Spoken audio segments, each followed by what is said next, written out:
ಕನ್ನಡ ವಾಹಿನಿಗೆ ಸ್ವಾಗತ. ಬಿಜೆಪಿ ನಾಯಕತ್ವ ಒಪ್ತೀನಿ, ಆದ್ರೆ ವಿಜೇಂದ್ರ ನಾಯಕತ್ವ ಒಪ್ಪಲ್ಲ ಎಂದು ನೇರವಾಗಿ ಹೇಳಿದ ರಮೇಶ್ ಜಾರಕಿಹೊಳಿ, ಬಿಜೆಪಿ ರಾಜ್ಯಾಧ್ಯಕ್ಷ ಸ್ಥಾನದಿಂದ ತೆಗೆಯಲು ನಾವು ಹೋರಾಡುತ್ತಿರುವುದು ನಿಜ. ಈ ವಿಚಾರದಲ್ಲಿ ಹೈಕಮಾಂಡ್ ತೆಗೆದುಕೊಳ್ಳುವ ನಿರ್ಧಾರಕ್ಕೆ ನಾವು ಬದ್ಧ. ಯಡಿಯೂರಪ್ಪ ಬಗ್ಗೆ ಅಪಾರ ಗೌರವವಿದೆ. ಅವರ ರಾಜ್ಯ ಪ್ರವಾಸಕ್ಕೆ ನಮ್ಮ ಸ್ವಾಗತವಿದೆ. ಆದರೆ ಇದು ಮಗನ ಸ್ಥಾನ ಭದ್ರಪಡಿಸಲು ಅಥವಾ ಪಕ್ಷವನ್ನ ಭದ್ರಪಡಿಸಲು ಎಂಬುದನ್ನ ಸ್ಪಷ್ಟಪಡಿಸಬೇಕು. ಪದೇ ಪದೇ ಹೈಕಮಾಂಡ್ ಬ್ಲಾಕ್ ಮಾಡಬೇಡಿ. ನಿಮಗೆ ವಯಸ್ಸಾಗಿದೆ, ಜೀವನದ ಕೊನೆ ಹಂತದಲ್ಲಿ ಇದ್ದೀರಿ. ಪಕ್ಷ ನಿಮಗೆ ಎಲ್ಲವನ್ನ ಕೊಟ್ಟಿದೆ. ವಿಜೇಂದ್ರನ ಬೆನ್ನು ಹತ್ತಿದ್ರೆ ನೀವು ಹಾಳಾಗ್ತೀರಿ. ದಯವಿಟ್ಟು ಮಗ ಅಂತ ನೋಡಬೇಡಿ. ಫೇಲ್ ಆಗಿರುವ ಅಧ್ಯಕ್ಷನ ಬಿಟ್ಟು ಹೈಕಮಾಂಡ್ಗೆ ಮನವರಿಕೆ ಮಾಡಿಕೊಟ್ಟು ಹೊಸ ಅಧ್ಯಕ್ಷರನ್ನ ಮಾಡಲು ನೀವು ಸಹಕಾರ ಕೊಡುವಂತೆ ರಮೇಶ್ ಜಾರಕಿಹೊಳಿ ಹೇಳಿದರು. ಪ್ರವಾಸ ಮಾಡ್ತಾ ಇದ್ದಾರೆ, ರಾಜ್ಯ ಪ್ರವಾಸ ಮಾಡ್ತೀನಿ ಅಂತ ಹೇಳ್ಕೊಂಡಿದ್ದಾರೆ. ಏನ್ ಸರ್ ಇದು? ಏನ್ ನೀವು ಡೈಲಿ ನೋಡಿ, ನಮ್ಮ ಉದ್ದೇಶ ವಿಜೇಂದ್ರವನ್ನ ತೆಗಿಬೇಕಂತ ಹೋರಾಟ ನಡೆದ ನಿಜ, ಸುಳ್ಳು ಹಾಕೋದು. ಅದನ್ನ ಹೈಕಮಾಂಡ್ ಏನು ನಿರ್ಣಯ ತಗೋತ ಅದಕ್ಕೆ ಬಗ್ಗೆ ನಾವು ಬದ್ಧತೆವೆ. ತೆಗಿತಾರೋ ಬಿಡ್ತಾರೋ ಹೈಕಮಾಂಡ್ ಗೊತ್ತು. ಆದರೆ ಯಡಿಯೂರಪ್ಪನವ್ರ ಬಗ್ಗೆ ಪದೇ ಪದೇ ಅದನ್ನ ಅವ್ರ ಬಗ್ಗೆ ಅಪಾರ ಗೌರವ ಇದೆ. ಅವರು ರಾಜ್ಯ ಪ್ರವಾಸ ಮಾಡೋದು ಸ್ವಾಗತ.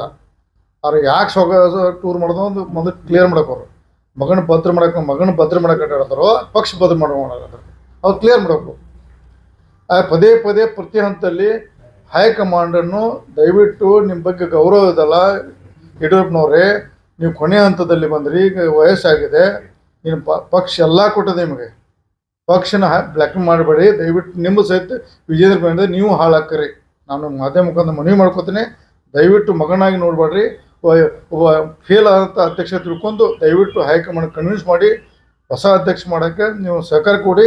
ನಿಮ್ಮ ಕೊಡುಗೆ ಭಾಳ ಇದೆ, ಅಪಾರದ ಕೊಡುಗೆ ಇದೆ. ವಿಜೇಂದ್ರ ಬೆನ್ನತ್ತ ನೀವು ಹಾಳಾಕ್ರಿ.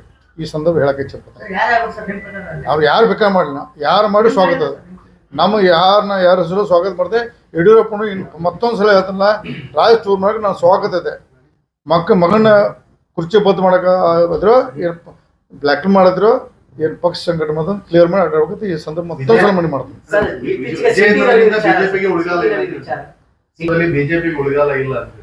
ನಾ ಹೇಳಿದ್ದು ಆಲ್ರೆಡಿ ಪದೇ ಪದೇ ಹೇಳಲ್ಲ, ಒಂದು ಲೀಡರ್ಶಿಪ್ ಸರಿ ಇಲ್ಲ. ಕೊನೆಗೆ ಹೈಕಮಾಂಡ್ ಏನು ತಿಳಿದು ಅವ್ರು ಮಾಡೋದು ಗೊತ್ತಿಲ್ಲ. ಅವ್ರು ಏನು ಇರೋದು ನಮ್ಮ ಬದ್ಧತೆ. ಹೈಕಮಾಂಡ್ ಏನಂತ ಗೊತ್ತಿಲ್ಲ. ಆಗ್ಬೇಕು ಹೇಳಿದ್ವಿ, ಅದು ಆಗ್ಬೇಕಾದ್ರೆ ಆಗದೈತೆ ಬಿಡೋದು ಗೊತ್ತಿಲ್ಲ. ಆದ್ರೂ ಸ್ವಾಗತ ಆಗದ್ದು ಸ್ವಾಗತ. ನಾನು ಬಿಜೆಪಿ ಪಕ್ಷ ಒಪ್ತೇನೆ, ವಿಜೇಂದ್ರ ಒಪ್ಪೋದಿಲ್ಲ. ನಾವು ಪಕ್ಷ ಗಟ್ಟಿ ಮಾಡಿ 28ಕ್ಕೆ ಚುನಾವಣೆ ಆಗೋದು, ಅದಕ್ಕೆ ಮೊದಲು ಚುನಾವಣೆ ಗೊತ್ತಿಲ್ಲ. ಪೂರ್ವ ಪ್ರಮಾಣದ ಬಿಜೆಪಿ ಸರ್ಕಾರ 130 ಸೀಟಿರುವಂಥ ಸಂದರ್ಭ ಕೆಲಸ ಮಾಡುತ್ತೇವೆ ನಾವು. ಕನ್ನಡಿಗರ ಮೆಚ್ಚಿನ ನಿಮ್ಮ TV20 ಕನ್ನಡ ವಾಹಿನಿ ಇದೀಗ ಟಿವಿಯಲ್ಲಿ ಲಭ್ಯ. ಕರ್ನಾಟಕ ಮತ್ತು ದೇಶ ವಿದೇಶದ 360 ಡಿಗ್ರಿ ಸುದ್ದಿ ವಿವರವನ್ನ ಪಡೆಯುವುದಕ್ಕೆ TV20 ವಾಹಿನಿಯನ್ನು ಲೈಕ್ ಮಾಡಿ, ವಿಡಿಯೋಗಳನ್ನು ಶೇರ್ ಮಾಡಿ, ಕಮೆಂಟ್ ಮಾಡಿ, ಸಬ್ಸ್ಕ್ರೈಬ್ ಮಾಡಿ. HCN ಕೇಬಲ್ 842 ನಂಬರ್ನಲ್ಲಿ ಹುಕ್ಕೇರಿ ತಾಲೂಕು ಹಾಗೂ ಸಂಕೇಶ್ವರದ ಸುತ್ತಮುತ್ತಲಿನ ಹಳ್ಳಿಗಳಲ್ಲಿ ಲಭ್ಯ. PCN ಕೇಬಲ್ 129 ನಂಬರ್ನಲ್ಲಿ ಹಾರುಗೆರೆ ಸುತ್ತಮುತ್ತಲಿನ ಹಳ್ಳಿಗಳಲ್ಲಿ ಲಭ್ಯ. ರಾಯಬಾಗ್ ಡಿಜಿಟಲ್ ಚಾನೆಲ್ ಕೇಬಲ್ 80ನೇ ನಂಬರ್ನಲ್ಲಿ ರಾಯಬಾಗ ತಾಲೂಕಿನ ಸುತ್ತಮುತ್ತಲಿನ ಹಳ್ಳಿಗಳಲ್ಲಿ ಲಭ್ಯ. UDCN ಕೇಬಲ್ ನೆಟ್ವರ್ಕ್ ಉಗಾರ ಸುತ್ತಮುತ್ತಲಿನ ಹಳ್ಳಿಗಳಲ್ಲಿ ನಿಮ್ಮ TV20 ಕನ್ನಡ ವಾಹಿನಿಯೂ ಲಭ್ಯ.